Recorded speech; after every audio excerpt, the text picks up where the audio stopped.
وَمَن يَتَوَكَّلْ عَلَى اللَّهِ فَهُوَ حَسْبُهُ، اور جو اللہ پر بھروسہ کرے اللہ اس کے لیے کافی ہو جاتا ہے، اس کی ضروریات کا وہ خود کفیل ہوتا ہے، اور اس کے کام اس کے ذمہ کرم پہ ہوتے ہیں، کو ہو کے دیکھے اس کا۔ تو جو اللہ سے ڈرے اللہ اس کے لیے راستے بناتا ہے۔ حضرت عوف بن مالک رضی اللہ تعالی عنہ الاشجعی حضور کی خدمت میں حاضر ہوئے اور عرض گزار ہوئے کہ میرا بیٹا سالم مشرکین کی قید میں ہے اور میں فاقوں کی حالت میں ہوں، تو فرمایا آل محمد کے پاس ایک سیر جو ہیں، بس اس کے علاوہ ہمارے پاس بھی کھانے کے لیے دنیاوی اسباب نہیں ہیں۔ کہا صبر کرو اور اللہ سے ڈرو،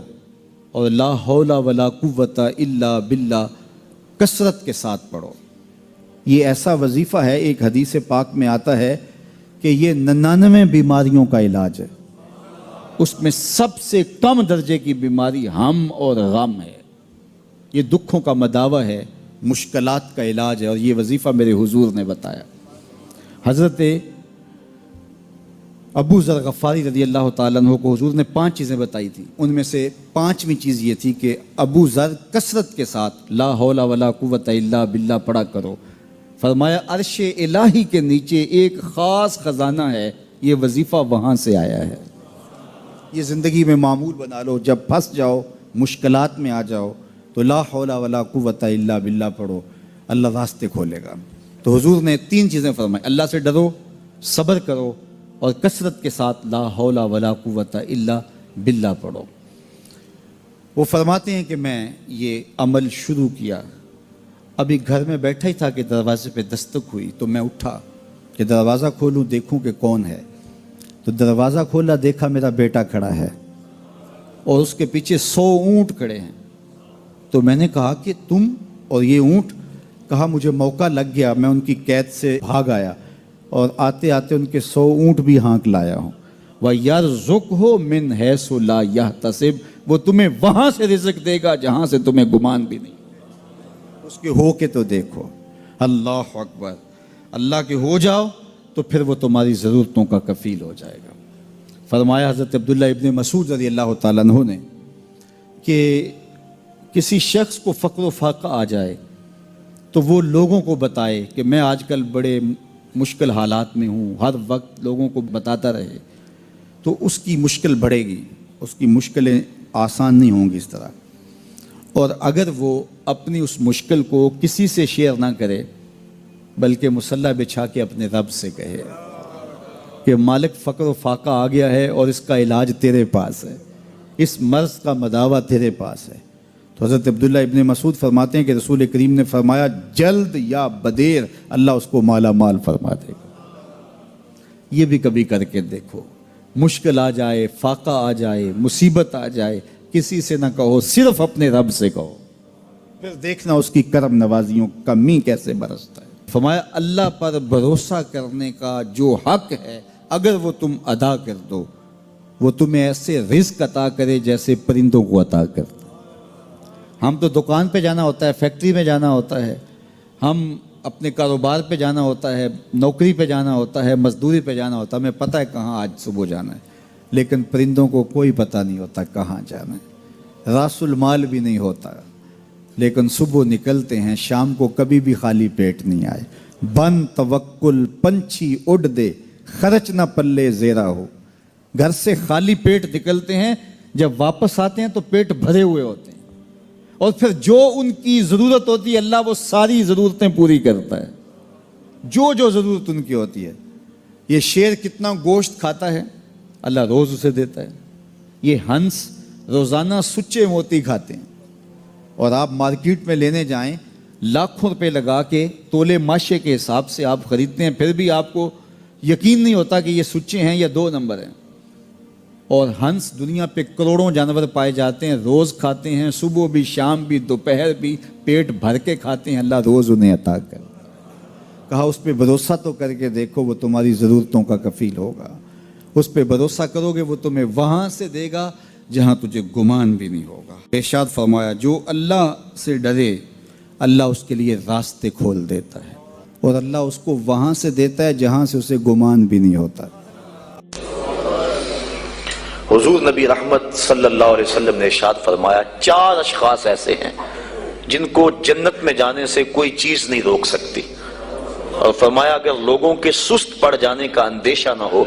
تو اے عمر میں تجھ کو کہوں کہ یہ بات گلیوں اور بازاروں میں لوگوں کو بتا دو۔ اور پھر حضور نے ان 4 اشخاص کا تذکرہ کیا۔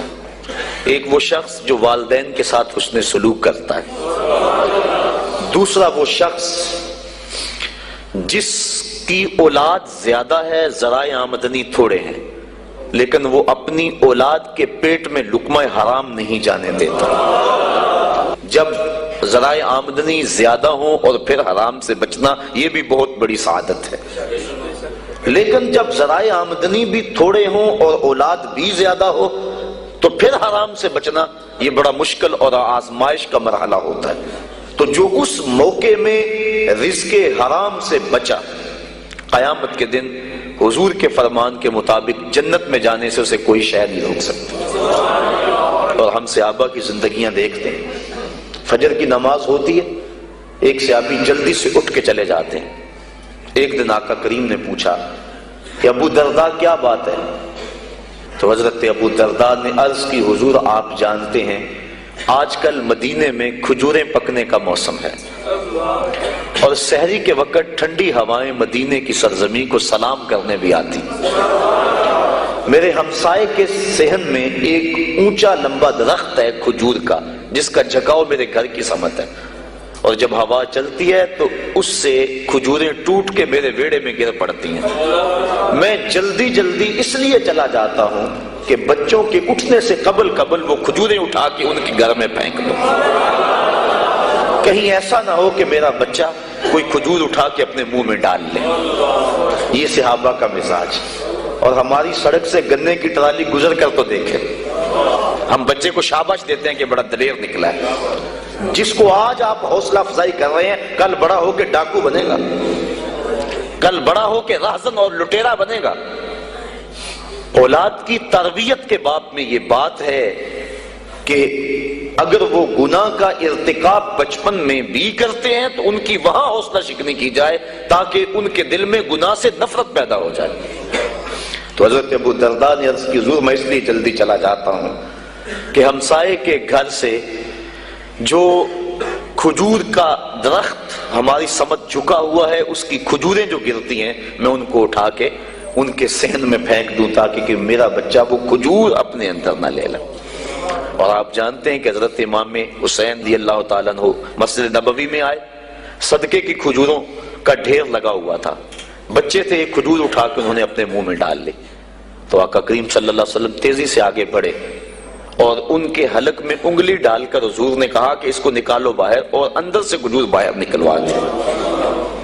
میں اور آپ اپنے رزق پر اگر غور کر لیں اور اپنے رزق کی حلت کا سامان کر لیں تو عبادت کی لذت نصیب ہو جائے۔ تیسرا وہ شخص کہ جس نے ایسی سچی توبہ کی کہ دوبارہ گناہ کی طرف جانا اتنا مشکل ہے جس طرح تھن سے نکلا ہوا دودھ دوبارہ اندر نہیں جا سکتا۔ اور چوتھی وہ عورت جس نے اپنی ساری محبتیں اپنے خامد پہ نچھاور کر دی اور اس حال میں مری کہ اس کا خامد اس پہ راضی تھا، اس کو جنت میں جانے سے کوئی چیز نہیں روکی۔